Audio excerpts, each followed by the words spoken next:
You ever get an invitation that feels less like a request and more like a dare?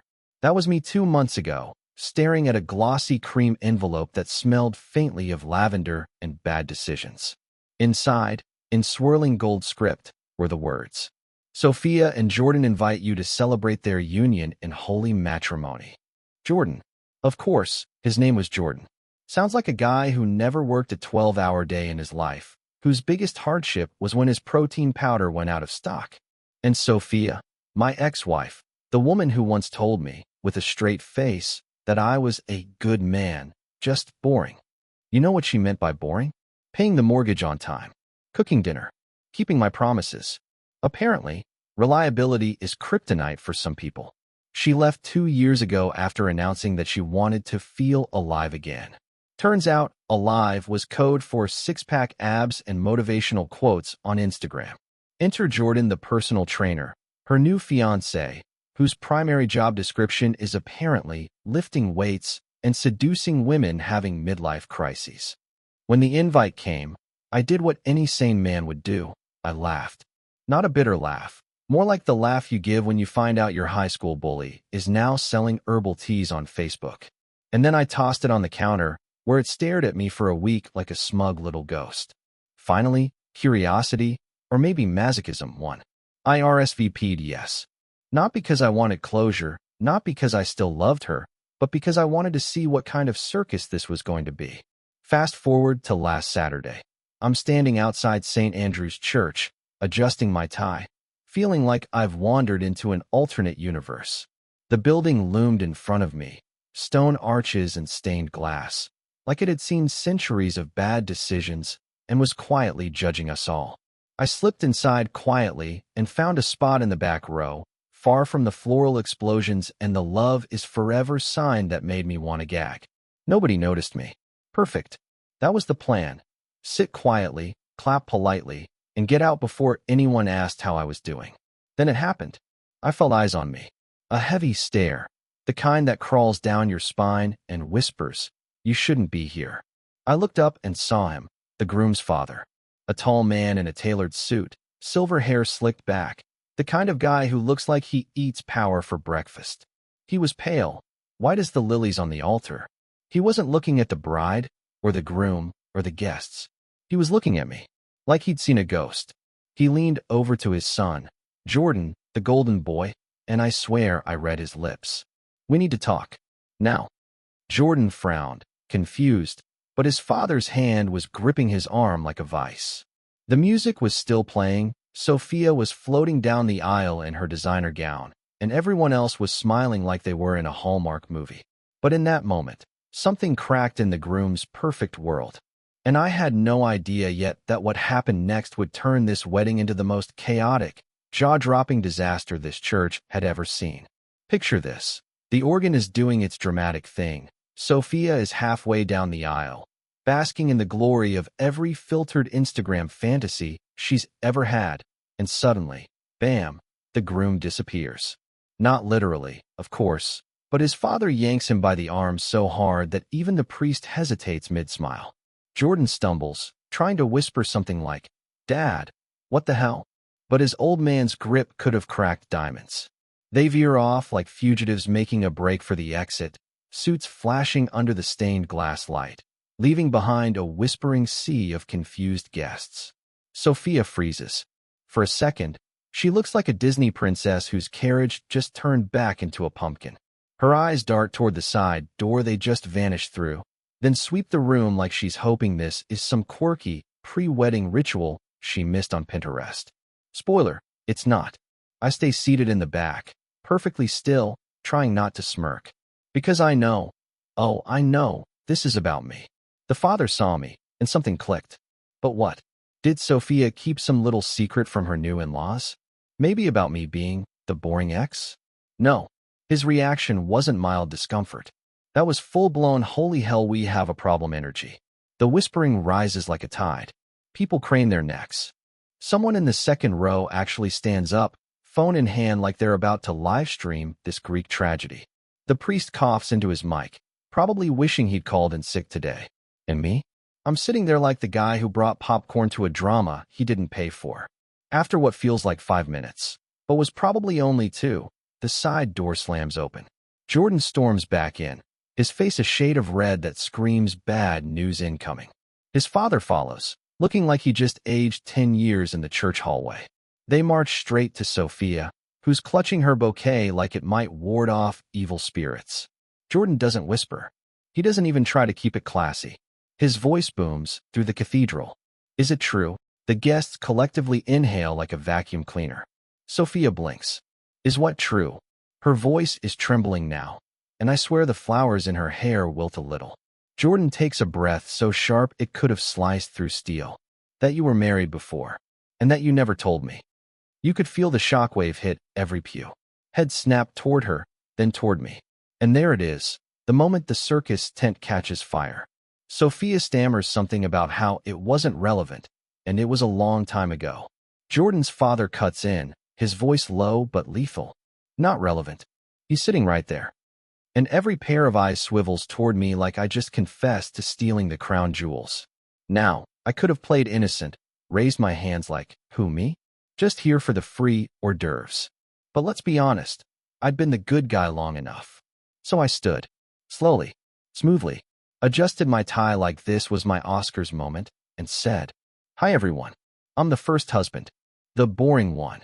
The church went dead silent, except for one woman in the back who gasped so loud you'd think someone proposed to her. And that, dear friends, was just the first crack. What came next? That was the earthquake. Because Jordan's father wasn't done, and the next thing out of his mouth made the organist drop his sheet music. You ever watch a domino line fall in slow motion? That's what this felt like. The first domino, my little confession, hit the floor, and the rest were about to come crashing down. Jordan's face went from crimson to white like someone pulled the plug on his bloodstream. His jaw clenched so tight, I thought his veneers might pop out. Sophia opened her mouth, but before she could unleash her, "Let me explain" speech, Daddy Dearest stepped in.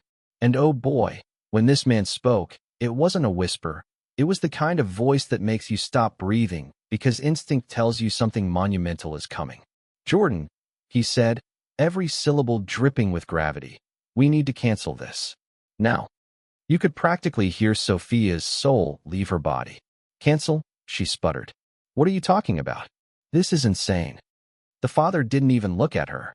His eyes were locked on his son, like a man staring down a cliff he didn't know he was standing on. Jordan finally snapped. "Dad, you're not making sense."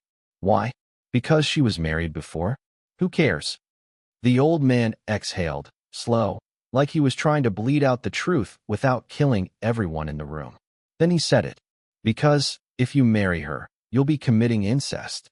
The gasp that tore through that church could have sucked the stained glass windows clean out of the walls. Someone actually dropped a hymnal. The priest clutched his Bible like he was bracing for the apocalypse. And me? I sat down. Because even for me, the guy who'd been blindsided by betrayal, this was a plot twist I did not see coming. Sophia's bouquet hit the floor with a thud. "What?" she whispered. "What are you saying?" Jordan's voice cracked. "Dad, that's insane. She's not." "What do you mean?" The father rubbed his temples like a man who'd just realized his family tree was more like a pretzel. "Jordan, Sophia is your half-sister." Boom. There it was. The atomic bomb. And judging by the stunned silence that followed, everyone felt the radiation hit. Now, I know what you're thinking. This can't be real. This sounds like some daytime soap nonsense. But oh no, this was real life. Messy, sweaty, humiliating reality. Sophia stumbled backward like the ground had given way under her heels. "That's impossible," she shrieked. My father is." And then her voice died. Because I saw it in her eyes. She knew. She knew. Turns out Daddy Groom had a little wild streak in his 20s. A fling with Sophia's mom, back before he settled down and started wearing Italian suits. And now, decades later, his little secret had grown up, slapped on a white dress, and was about 5 minutes away from saying "I do" to her own brother. The whispers started like locusts. People clutching pearls, fanning themselves with programs, one old lady muttering, "Lord, strike me down. I've heard it all." And me? I just sat there, watching this human dumpster fire blaze higher. But here's the kicker. This wasn't even the biggest revelation of the day, because what Sophia did next, that made this incest bomb look like a warm-up act. If silence could kill, half the church would have been in body bags. Everyone was frozen, like mannequins mid-gasp, while Sophia stood there with her mascara cracking like old paint. Her mouth opened, closed, then opened again, but no words came out. Just these shallow breaths that sounded like someone trying to swallow glass. Jordan, on the other hand, wasn't doing much better. His hands were on his head, pacing in a circle like he'd just been told his personal trainer certification was revoked. He kept muttering the same thing over and over. This isn't real. This isn't real. Dad, tell me this isn't real. But Daddy Groom? He wasn't budging. Just stood there like a granite statue carved from guilt. Finally, Sophia snapped out of her trance.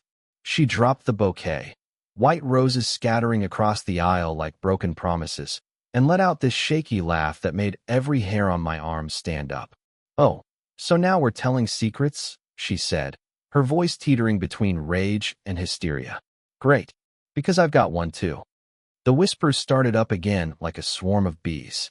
Jordan stopped pacing and stared at her, face pale as the satin tablecloths they'd picked out. "Sophia," he said, barely above a whisper, "what are you talking about?" She straightened her spine, like a queen about to execute her enemies, and turned to the crowd. "You all think I'm some monster, right? Marrying my half-brother? Newsflash, I didn't know either. But here's something I did know. Jordan wasn't exactly faithful during our engagement." Gasps rippled through the pews. Somebody in the second row actually clutched her pearls so hard they snapped. Jordan's jaw fell open. "What? That's a lie." Sophia tilted her head, her eyes gleaming like broken glass. "Oh, really? Should I show them the screenshots? The ones from that fitness influencer you've been DMing at 2 a.m.? What was her name again? Oh yeah, Kendra with the yoga brand." And just like that, the tension shifted. Half the guests turned their judgmental eyes on Jordan, who looked like a kid caught with his hand in the communion plate. But Sophia wasn't done. Oh no, she was on a roll. "And while we're at it," she hissed, spinning toward Jordan's father, "don't act so high and mighty. You think you're some moral authority? Maybe you should tell everyone where the money for this wedding really came from. Or should I?" That got the old man's attention. His eyes narrowed like a snake sensing a threat. "Sophia, don't," he growled. Which, of course, only made her smile wider. "Oh, I will. Because apparently, everyone here needs to know just how deep this little family tree rot goes. Jordan's daddy didn't just cheat on his wife. He's been funneling company funds for years. That's right, Mr. Groom's Father of the Year is also Mr. Corporate Embezzlement." The priest actually crossed himself. The guests? They sounded like a stadium after a buzzer beater. People were whispering, recording. One guy even muttered, "This is better than Netflix." And there I was, leaning against the pew, trying not to laugh out loud. Because let me tell you, when your ex-wife blows up her own wedding with accusations of incest, infidelity, and white-collar crime, that's when you know you made the right call leaving her. But guess what? The grand finale hadn't even started yet. Because Jordan's dad? He didn't deny a thing. He just looked Sophia dead in the eye and said something that made every single soul in that church stop breathing. If there was ever a moment when time stopped, it was right then. The air in the church was thicker than Jordan's protein shakes. Sophia stood there, smug as a cat in a birdcage factory, ready to crown herself queen of scorched earth. Guests were on the edge of their pews, cameras out, some pretending to cough just to mask their whispers.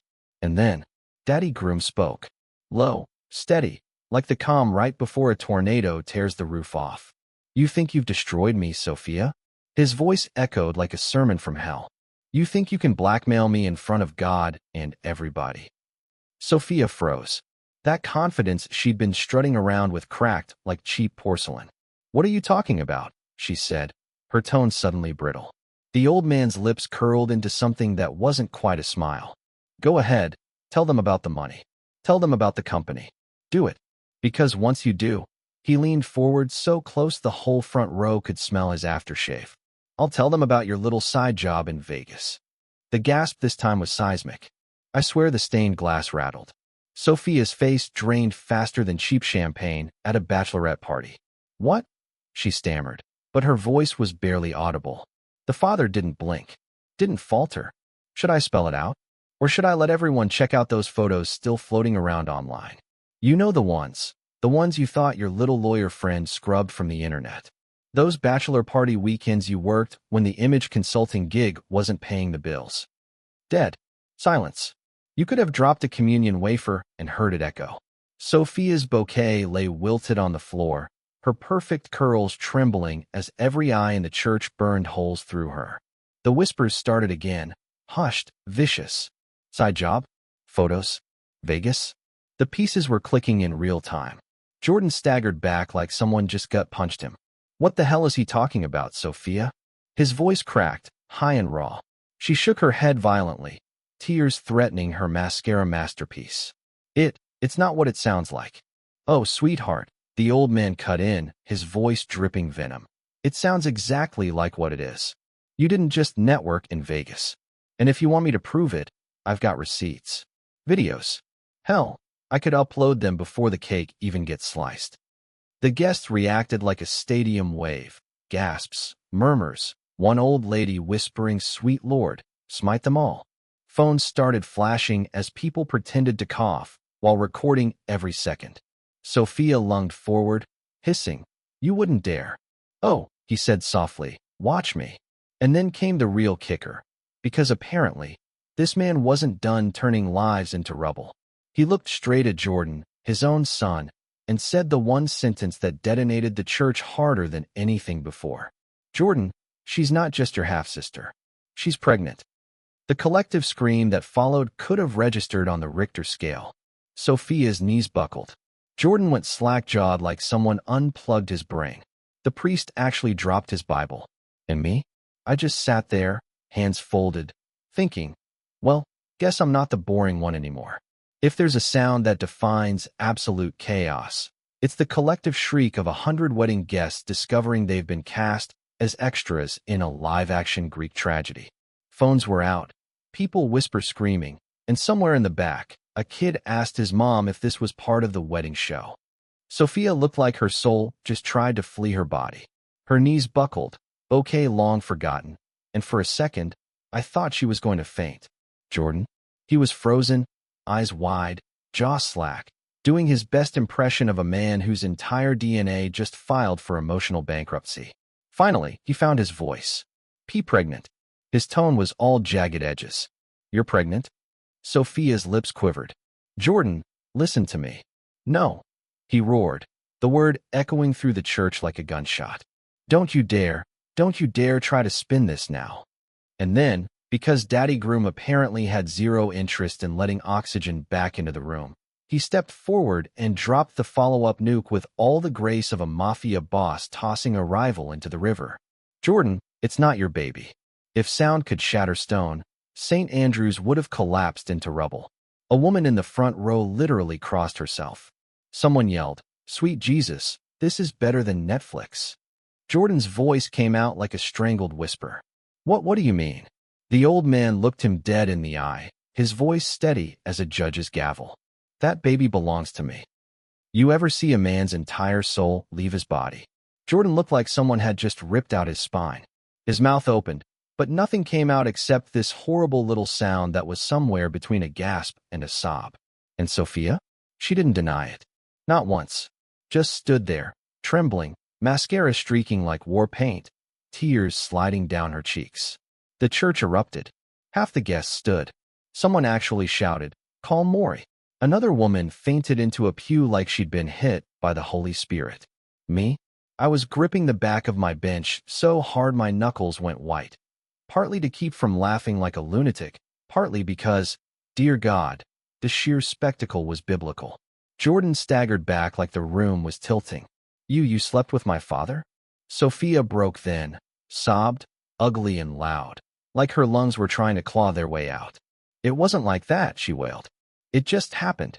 "Oh, I'm sure it just happened," I muttered under my breath, earning a sharp side-eye from a grandma in the next row. Daddy Groom didn't flinch. Not once. Just stared at his son with the cold certainty of a man who'd burned every bridge and was watching the flames for warmth. You needed to know before you made the biggest mistake of your life. Biggest mistake? Buddy, That ship sank 5 minutes ago. And just when you think the chaos couldn't climb any higher, guess who decided to step into the spotlight? Yep, yours truly. Because believe me, I hadn't come this far to sit quiet now. I stood up, straightened my tie, and said the line that officially turned the wedding into a full-blown apocalypse. Wow. And here I was thinking I'd be the most awkward guest today. The room swung toward me like a pack of hunting dogs catching a scent. Sophia's head snapped up, her face blotchy with tears and rage. "What the hell are you even doing here?" she screamed. And oh, my dear readers, my answer? That's what detonated the final bomb. Every eye in that cathedral pinned me like I'd just confessed to kicking a puppy on live TV. Sophia was shaking, half from rage, half from the nuclear fallout of her life imploding in real time. Jordan? He was a statue, except statues don't usually look like they're one heartbeat away from strangling their own father. I smiled, the kind of smile that says, "Oh, I've been waiting for this. Why am I here?" I said, nice and calm, letting my voice carry through the pews like I'd practiced it in front of a mirror. Well, to congratulate the happy couple, of course, and to deliver a little wedding gift. That stirred the hive. People whispered like caffeinated bees. Phones tilted higher. Someone actually muttered, "Oh, this just keeps getting better." Sophia glared, her mascara tracks making her look like a raccoon who'd just lost a custody battle. "You're pathetic," she spat. "You came here to humiliate me?" I tilted my head. "Humiliate you? Sweetheart, you've been doing a spectacular job of that all on your own." Cue the laughter ripple from the back pew. I ignored it and reached into my jacket pocket. Slowly, dramatically. "Hey, if life hands you chaos, you own the stage." Out came a thin, cream envelope, the same size as a wedding invitation, but with a return address that made Sophia's face drain faster than a cheap cocktail. "Hastings and Cole Attorneys at Law." Jordan blinked. What is that?" I stepped into the aisle, my shoes clicking on the marble like a countdown to doomsday. "This," I said, holding it up so everyone could see, "is proof that sometimes karma doesn't just knock. It kicks the damn door in." Sophia's voice cracked. "What did you do?" "Oh, nothing much," I said with a shrug. "Just filed a little lawsuit. See, when you walked out 2 years ago and called me boring, you forgot one tiny detail. You took $78,000 from our joint account to fund your little image consulting dream. That's called marital asset theft. And guess what? My lawyer and I have been very patient until today." The crowd exploded. Gasps, murmurs. Someone actually clapped like they were watching a courtroom drama. Sophia staggered forward, eyes wild. You can't." "Oh, I can." I cut in, my voice sharp as glass. "And I did. That's a civil suit, Sophia. Which means the honeymoon. It's going to be a little tight after you pay back every cent, with interest. And before you say you're broke." I grinned like the devil himself. "Congratulations on your pregnancy. Judges love when that shows up in financial disclosures." Jordan looked like he'd been run over by a freight train carrying every bad life choice he'd ever made. You knew she was pregnant?" he croaked. I smiled wider. "Of course. She called me 2 weeks ago, crying, panicking, because your dad had stopped answering her texts."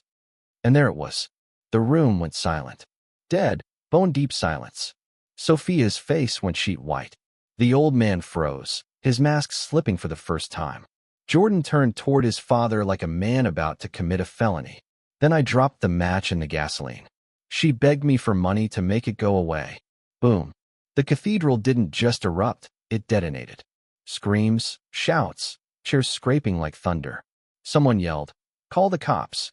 Another voice barked, "Is there a doctor in here?" Because Sophia had just collapsed in a heap of tulle and regret. And me? I walked back to my pew, calm as a monk, while chaos devoured the church. Because this wasn't just a wedding anymore. It was a crime scene, a soap opera, and a financial seminar rolled into one. But here's the thing, the story doesn't end there. Oh no, because as they rushed Sophia out and the cops started asking questions, Daddy Groom pulled me aside, and what he whispered, that flipped the whole damn narrative on its head. Picture this. Sirens in the distance, the bride being carried out like a fallen gladiator, guests scattering like pigeons after a firecracker, and me? I'm standing in the middle of it all, calm, watching the cathedral transform into ground zero for family annihilation. Then I feel a hand clamp down on my arm. Firm. Cold. The kind of grip that says, we're about to discuss something illegal. It's him. Daddy Groom. Mr. Silver Hair, Mr. Corporate Titan. The man who just confessed to impregnating his son's bride. He pulls me toward a side door like a mob boss guiding a rookie into the back of a dimly lit restaurant. We end up in this narrow hallway behind the altar. Smells like candle wax and holy water, which feels ironic given the level of sin radiating off this man. He shuts the door, turns to me, and for the first time all day, his polished mask cracks just enough for me to see the panic boiling underneath. Listen, he says, voice low and tight. We need to talk. I lean against the wall, arms crossed, giving him my best entertain me look. Oh, I'm all ears. You planning to confess another family secret? Because frankly, I'm running out of storage space. He doesn't flinch, doesn't even blink. I can make this worth your while. That pulls a laugh out of me, sharp, dry, echoing off the tiles. Buddy, you've already made my day. I've got enough material to write a book and retire on the royalties. His jaw tightens. I'll pay you. Of course you will. I say, because honestly, this is playing out exactly like the mob movie I didn't know I was starring in. Question is, for what? To keep your mouth shut, he hisses. About the baby. About me. About any of it. I stare at him for a beat, then grin. Oh, so now you care about appearances? Little late for that, don't you think? He steps closer, too close. His cologne is expensive, but underneath it, I smell desperation. You don't understand what's at stake. If this gets out, about Sophia, about me, it's not just my marriage. It's my entire company. My name. Everything I've built. Oh, I say, pretending to think. You mean the same company you've been embezzling from? Because Sophia already warmed the crowd up with that little tidbit. His nostrils flare. That was a bluff. Was it? I reach into my jacket pocket and pull out my phone, screen glowing with the recording app still running from the pew. Guess we'll find out when this audio hits the internet. And for the first time today, I see fear in his eyes. How much? He blurts out, voice cracking like cheap glass. I smile slow. Now we're talking. Before I can answer, the door bursts open. It's Jordan. Face pale, fists clenched, eyes wild. The kind of look that makes you think, if this guy finds a weapon, we're all ending up on Dateline. He points at his father, voice hoarse with rage. You're dead to me. Then he swings his gaze to me, like I'm next on his list. And you? Get the hell out before I do something I can't take back.